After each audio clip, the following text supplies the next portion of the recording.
അത് തന്നെ പാകിസ്ഥാനുമായി ബന്ധപ്പെട്ട വിഷയത്തിലേക്കാണ്. പാകിസ്ഥാന്റെ പ്രകോപനം തുടരുമ്പോൾ എന്തിനും ഏതിനും ഏത് നിമിഷവും സജ്ജമെന്ന് വ്യക്തമാക്കുകയാണ് ഇന്ത്യയുടെ സേനകൾ. സോഷ്യൽ മീഡിയയിലൂടെ കൃത്യമായി ആ വിവരങ്ങൾ പ്രഖ്യാപിക്കുകയാണ് കരസേനയും നാവികസേനയും. കരസേന പുറത്തുവിട്ട ദൃശ്യം.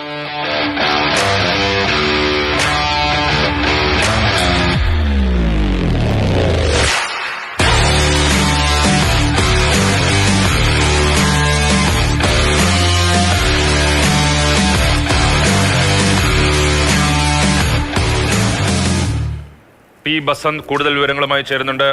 ബസന്ത്, ഈ ഇത്തരത്തിൽ സോഷ്യൽ മീഡിയ ഹാൻഡിൽസ് ഒക്കെ ഈ നമ്മുടെ സേനാ വിഭാഗങ്ങൾ ഉപയോഗിക്കുന്നതൊക്കെ വളരെ കുറവാണ്. പക്ഷേ എന്ത് സാഹചര്യത്തിലും തയ്യാർ, ഓപ്പറേഷണലി റെഡി എന്നൊക്കെ പറഞ്ഞുള്ള തലക്കെട്ടുകളോടുകൂടിയുള്ള വീഡിയോസ് സോഷ്യൽ മീഡിയയിൽ പങ്കുവെക്കുന്നതിന്റെ യഥാർത്ഥ സന്ദേശം എന്താണ്? രാജീവ്, അത് പാകിസ്ഥാനുള്ള കൃത്യമായ സന്ദേശം തന്നെയാണ്. എന്തിനും ഞങ്ങൾ തയ്യാറ് എന്നുള്ളതാണ്. കഴിഞ്ഞ 3 ദിവസമായി സേനാ വിഭാഗങ്ങൾ വലിയ തോതിലുള്ള സൈനിക അഭ്യാസങ്ങൾ നടത്തുന്നുണ്ട്. ആദ്യമായി നാവികസേന അവരുടെ മിഡിൽ റേഞ്ച് മിസൈൽ പരീക്ഷിച്ചുകൊണ്ടാണ് ആദ്യത്തെ വീഡിയോ പുറത്തുവിട്ടത്. തൊട്ടു പിന്നാലെ വ്യോമസേന തങ്ങളുടെ മധ്യമേഖലയിൽ നടത്തുന്ന പരിശീലനം, ഓപ്പറേഷൻ ആക്രമണം സംബന്ധിച്ച വിവരങ്ങൾ പുറത്തുവിടുന്നു. റഫാലും സുഖോയ് 30 വിമാനങ്ങളും ഉപയോഗിച്ചിട്ടുള്ള പരീക്ഷണങ്ങളാണ്. പ്രസിഷൻ അറ്റാക്കിംഗ് ആണ് എന്നാണ് അന്ന് അതിന് വ്യോമസേന നൽകിയ വിവരം. അതോടൊപ്പം തന്നെ ഇന്നലെ കരസേന രാജസ്ഥാനിലെ മരുഭൂമിയിൽ മെക്കനൈസ്ഡ് ഇൻഫൻട്രി അല്ലെങ്കിൽ യുദ്ധ ടാങ്കുകൾ ഉപയോഗിച്ചിട്ടുള്ള പരിശീലനത്തിൻ്റെ ചിത്രങ്ങൾ പങ്കുവെക്കുന്നു. ഇന്നിതാ നാവികസേന അല്പസമയം മുമ്പ് അവരുടെ 5 പടക്കപ്പലുകളുടെ ചിത്രം പുറത്തുവിട്ടുകൊണ്ട് എന്തിനും എപ്പോഴും എവിടെയും തയ്യാറെന്നുള്ള സന്ദേശം നൽകുന്നു.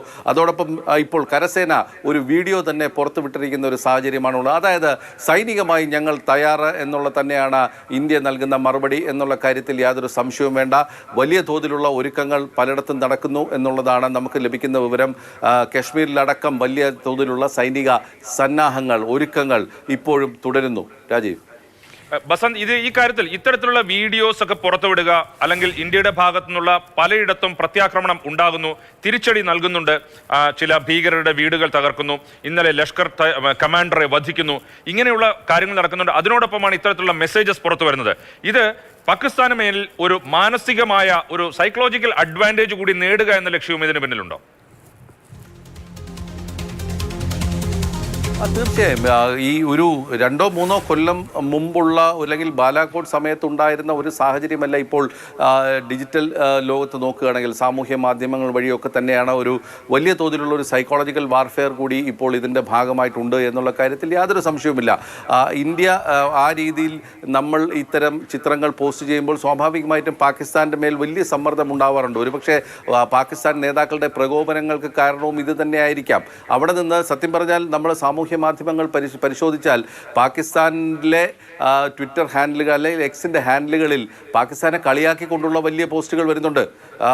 നിങ്ങൾ വെള്ളം തടയുമെന്ന് പറയുന്നു, ഇപ്പം തന്നെ ഇവിടെ വെള്ളമില്ല എന്ന് ഒരു പാകിസ്ഥാൻകാരൻ തമാശയ്ക്ക് എഴുതുന്നുണ്ട്. മാത്രമല്ല, നിങ്ങൾ ലാഹോർ പിടിച്ചടക്കുമെന്ന് എഴുതിക്കൊണ്ടു, പിടിച്ചുകൊണ്ട് പൊക്കോളൂ, പക്ഷേ അരമണിക്കൂർ കഴിഞ്ഞ് നിങ്ങൾ തിരിച്ചുകൊണ്ട് തരും, അത്രത്തോളം ഗതികേടാണ് ഇവിടെ, തുടങ്ങിയ തരത്തിലുള്ള പോസ്റ്റുകളും അവിടെ നിന്നും വരുന്നു എന്നുള്ളതാണ്. പക്ഷേ ഇന്ത്യയെ സംബന്ധിച്ചിടത്തോളം വലിയ തോതിൽ നമ്മൾ ഒരു സൈക്കോളജിക്കൽ അഡ്വാൻറ്റേജ് പാകിസ്ഥാൻ സൈന്യത്തിൻ്റെ മേൽ ഉണ്ടാക്കിയെടുക്കുക എന്നുള്ളതാണ് ഇപ്പോൾ ഇത്തരത്തിലുള്ള സേനാ വിഭാഗങ്ങൾ. അത് എല്ലാ സേനാ വിഭാഗങ്ങളും ഓരോ കോർ അനുസരിച്ച് അല്ലെങ്കിൽ ഓരോ വിഭാഗങ്ങൾ, സേനയിലെ തന്നെ കൊണാർക്കായിരുന്നാലും വജ്ര ആയിരുന്നാലും അവരുടെയൊക്കെ ഫോർമേഷൻസ് എല്ലാവരും അവരുടേതായ രീതിയിലുള്ള തയ്യാറെടുപ്പുകൾ സംബന്ധിച്ചിട്ടുള്ള എല്ലാ വിവരങ്ങളും സാമൂഹ്യ മാധ്യമങ്ങളിൽ പങ്കുവെക്കുന്നു എന്നുള്ളത് തന്നെയാണ്. അതായത് നിങ്ങൾക്ക് ഒരു മാധ്യമം വഴി നിങ്ങൾ ജനങ്ങളിലേക്ക് എത്തുന്നില്ല, ഞങ്ങൾ നേരിട്ട് ജനങ്ങളിലേക്ക് എത്തിക്കുന്നു, ഞങ്ങളുടെ തയ്യാറെടുപ്പുകൾ ഇതൊക്കെയാണ്, ചിത്രങ്ങൾ നൽകുന്നു, വീഡിയോകൾ നൽകുന്നു.